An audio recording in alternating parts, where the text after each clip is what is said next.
हमारा शरीर प्रकृति का एक महान आविष्कार है। इससे जटिल संरचना संसार में और कोई नहीं। हमारा शरीर जितना जटिल है, यदि इसे ठीक से जाना जाए तो इससे अधिक सरल ज्ञान देने वाला और कोई नहीं। हमारे शरीर में 5 इंद्रियां होती हैं जो हमें भाव, गुण और वस्तुओं का बोध कराती हैं। हमारे पास आंखें हैं, नाक है, स्पर्श के लिए त्वचा है, कान है और जीभा है। सबका भिन्न भिन्न कार्य है। आंखों से देखना, कानों से सुनना, नथनों से श्वास लेना, त्वचा से स्पर्श करना और जीभा से स्वाद लेना। परंतु क्या आपने कभी सोचा कि प्रकृति ने हमें 2 आंखें दी, 2 नथुनें दी, 2 कान दी, स्पर्श के लिए ये पूरा शरीर दिया, परंतु जीभा केवल 1 दी? ऐसा क्यों? क्योंकि प्रकृति चाहती है कि हम देखें अधिक, सुने अधिक और ज्ञान अधिक अर्जित करें, बोले कम। क्योंकि अधिक वाचाल नाश को निमंत्रण देता है। स्मरण रखिएगा,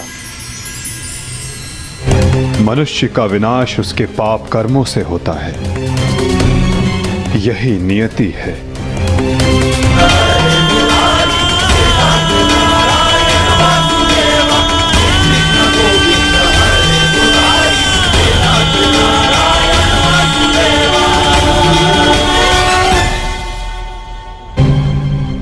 जब जब मनुष्य अपने भीतर मद, दांभ और क्रोध को जगाएगा, तब तब वो ऐसे ही भूमि पर सो जाएगा। ये विनाश संसार के लिए एक उदाहरण होगा कि मद से उपजित क्रोध सदैव अपना और अपनों का सर्वनाश करता है। हर प्राणी के जीवन का एक कारण होता है, एक लक्ष्य होता है पार्थ, और उस लक्ष्य के पूर्ण हो जाने के पश्चात उसका सृष्टि में रहना संतुलन बिगाड़ता है। कुरुक्षेत्र के युद्ध में जो शक्ति शेष रह गई थी, वो संतुलन बिगाड़ रही थी पार्थ। जब शक्ति के साथ उत्तरदायित्व का भान ना हो तो मनुष्य पापी बन जाता है। सदैव स्मरण रखना पार्थ, बिना उत्तरदायित्व के भान के शक्ति सदैव विनाश लाती है।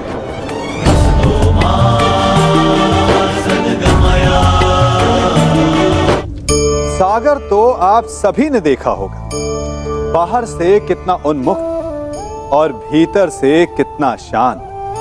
उसकी बलशाली लहरों को देखकर ऐसा लगता है कि मानो वो सब कुछ चूर चूर कर देगी, परंतु उसके गर्भ में ना जाने कितने अनदेखे अनजान जीव पलते हैं। उसके भीतर मोती मुक्ता जन्म लेता है। सागर एक है, परंतु उस सागर को लेकर के हमारी प्रकृति भिन्न भिन्न होती है।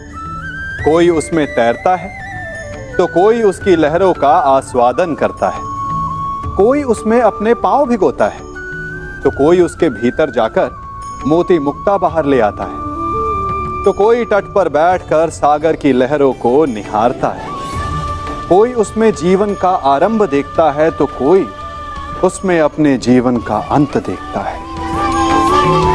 सागर एक है, परंतु हमारी प्रकृति के अनुसार सागर की प्रकृति भी बदल जाती है। इसी प्रकार जीवन है सबके लिए समान, परंतु उस जीवन में आपको प्रसन्नता देखनी है, प्रसन्नता पानी है, या आपको पाना है अवसाद, ये आप पर निर्भर करता है। जो कुछ भी होता है सब में मैं स्वयं सम्मिलित होता हूं।